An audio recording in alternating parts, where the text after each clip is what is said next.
एक छोटे से शहर में रहते हैं पंडित जी, जो न तो पंडिताई करते हैं न किसी पंडित के घर पैदा हुए हैं, लेकिन फिर भी पूरा शहर और अब तो इंटरनेट की बदौलत जाने कहां कहां के लोग उन्हें पंडित जी के नाम से ही जानते हैं। उनका असल नाम तो ब्रजभूषण है। एक सरकारी ऑफिस में जिंदगी भर काम करने के बदले ठीक ठाक पेंशन लेकर रिटायर हुए।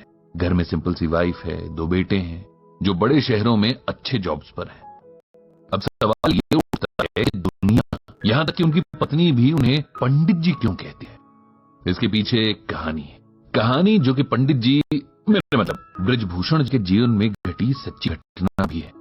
बात उस दौर की है जब हमारे देश में कंप्यूटर रेवोल्यूशन शुरू ही हुआ था। तमाम बड़े सरकारी ऑफिसेज में कंप्यूटर लाए जा रहे थे और एम्प्लॉइज को उन्हें चलाना सिखाने के लिए ट्रेनिंग दी जा रही थी। ब्रजभूषण जी हमेशा से पढ़ने और नई चीजें सीखने के बड़े शौकीन थे। उन्होंने न सिर्फ लिटरेचर बल्कि रिलीजियस किताबें भी बड़े इंटरेस्ट से पढ़ी, बल्कि उनकी पत्नी के शब्दों में कहें तो रामायण और गीता तो वो घोट कर भी लेते थे।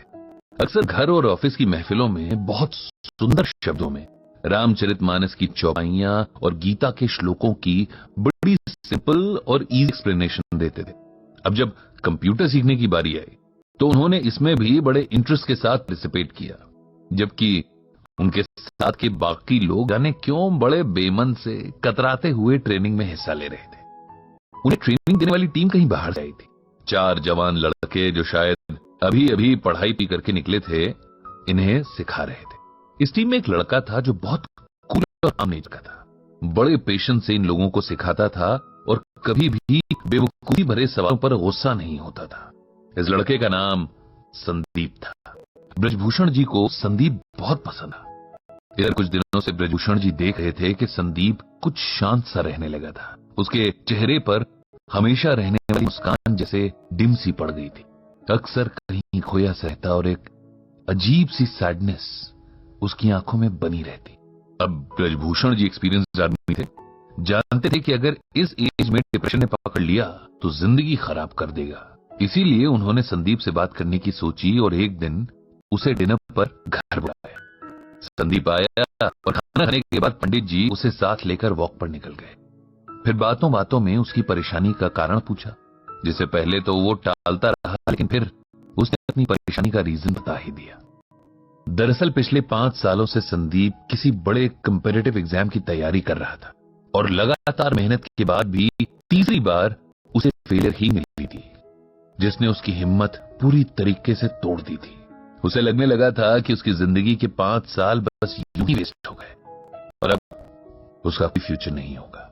इतनी मेहनत के बाद मिले फेलियर ने उसे चौथे और आखिरी मौके के लिए भी मायूस कर दिया था।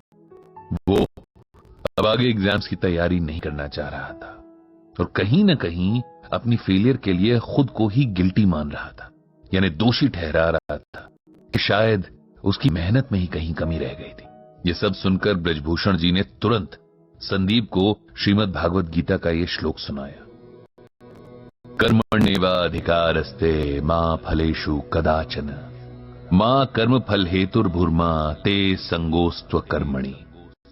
जानते हो संदीप, इसका मतलब क्या है, मीनिंग क्या है? ये श्लोक भगवत गीता के दूसरे चैप्टर का 47वां श्लोक है। जब अर्जुन रणभूमि पर अपने सगे संबंधी, अपने गुरु, भाई और दोस्तों को देखकर युद्ध छोड़ देना चाहते हैं, तब भगवान उसे गीता का उपदेश देते हैं। और गीता का ये श्लोक तो संपूर्ण गीता की समझ जैसा ही है। इसका अर्थ अगर समझ लें तो जीवन की सारी परेशानियां दूर हो जाएं। संदीप ने पूछा कि आखिर क्या है इस श्लोक का अर्थ और इसमें ऐसा क्या है जो आप इसे हर परेशानी का सलूशन बता रहे हैं? ब्रजभूषण बोले, इसका अर्थ है कि हे अर्जुन, तेरा अधिकार कर्म करने में है, उसके फल में नहीं। तू कर्म के फल के प्रति आसक्त ना हो या कर्म न करने के प्रति प्रेरित न हो। सिंपल वर्ड में कहें तो हम में से हर कोई कुछ भी करने से पहले उस काम के रिजल्ट के बारे में सोचता है। जैसे बच्चे पढ़ाई शुरू करने से पहले फर्स्ट आने की विश करते हैं। बिजनेसमैन दिन की शुरुआत में ही शाम तक मटेरियल पूरी तरीके से यूज हो जाने की विश करता है।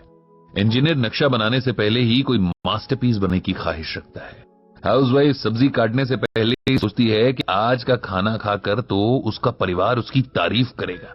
हर कोई अपने हर काम से अच्छे फल की उम्मीद करता है, जबकि हमारे हाथ में सिर्फ और सिर्फ अपना काम करना है। उसका रिजल्ट क्या मिलेगा, कैसा मिलेगा, कैसे मिलेगा, इस पर ना तो हमारा कोई कंट्रोल है और ना ही राइट। ये सुनकर संदीप बोला, अगर हम रिजल्ट की इच्छा ही नहीं रखेंगे तो काम के लिए मोटिवेशन क्या रह जाएगा? ऐसे तो हम कोई भी काम बस टाइम पास के लिए ही करेंगे। नहीं, ब्रजभूषण बोले, नहीं, इसका ये मतलब नहीं कि हम अपने काम में इंटरेस्ट ना लें या अपने एफर्ट्स में कमी करें। इसका मतलब ये है कि हम ये समझ लें कि हमारे कंट्रोल में सिर्फ हमारा काम है। उदाहरण के लिए, एक बच्चे का काम पूरे साल भर अच्छे से पढ़ाई करना है, लेकिन परीक्षा का रिजल्ट और भी कई बातों पर डिपेंड करता है, जैसे कई बार कॉपी चेक करने वाले के मूड पर भी। ऐसे में यदि नंबर उस बच्चे की एक्सपेक्टेशन से कम आ जाते हैं तो उसे ना तो अपनी एबिलिटी पर शक करना है, न ही आगे मेहनत करने में कोताही करनी है। हर हाल में अपना बेस्ट देना है। उसके बाद क्या होता है ये ईश्वर पर छोड़ देना है। किसान जब खेत में बीज बोता है, रात रात जागकर फसल को पानी देता है, तब वो अपना काम कर रहा है। लेकिन अगर सूखा पड़ जाए या उसकी फसल को कोई बीमारी लग जाए, तब किसान को अपने आप को इसकी वजह नहीं समझना चाहिए, क्योंकि ये बात उसके कंट्रोल में नहीं थी। जीवन में बहुत कुछ ऐसा है जिस पर हमारा कोई वश नहीं है, लेकिन खुद पर और अपने कर्म पर हमारा पूरा वश है। इसीलिए उसमें कमी नहीं रहनी चाहिए।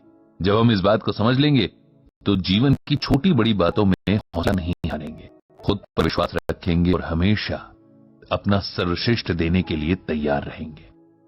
ब्रजभूषण जी की बातों ने संदीप पर जादू असर किया। उसने मन ही मन एक बार फिर पूरा जोर लगाकर परीक्षा की तैयारी करने का फैसला कर लिया था। कुछ दिन बाद जब ब्रजभूषण जी के ऑफिस में कंप्यूटर ट्रेनिंग पूरी हुई और सिखाने वाली टीम को विदा किया जा रहा था, तब संदीप ने सबको इकट्ठा किया और कहा, हम सबको हमेशा कुछ न कुछ सीखने के लिए तैयार रहना चाहिए। टीचर कहीं भी किसी भी रूप में मिल सकते हैं और हो सकता है कोई ऐसा टीचर मिल जाए जो लाइफ के लिए आपका एटीट्यूड ही बदल दे। मुझे भी यहां एक गुरु मिले जिन्हें जीवन का बहुत एक्सपीरियंस है और इस अनुभव को बांटना भी आता है। ये गुरु हैं ब्रजभूषण जी, जिन्हें मैं आज से पंडित जी कहकर पुकारूंगा, क्योंकि पंडित का अर्थ होता है ज्ञानी, ज्ञान देने वाला। साथ ही गुरु दक्षिणा में मैंने उनके लिए एक ब्लॉग तैयार किया है जिसका नाम रखा है गीता ज्ञान। पंडित जी गीता के जरिए लोगों को उनकी परेशानियों में राह दिखा सकते हैं, उन्हें उम्मीद देकर नए ढंग से जीना सिखा सकते हैं। इस तरह उस दिन से ब्रजभूषण जी का नाम पंडित जी पड़ गया और उनका गीता ज्ञान ब्लॉग एक जरिया बन गया जहां लोग अपनी परेशानियां पंडित जी को लिखकर गीता के जरिए उनका सलूशन पा सकते थे।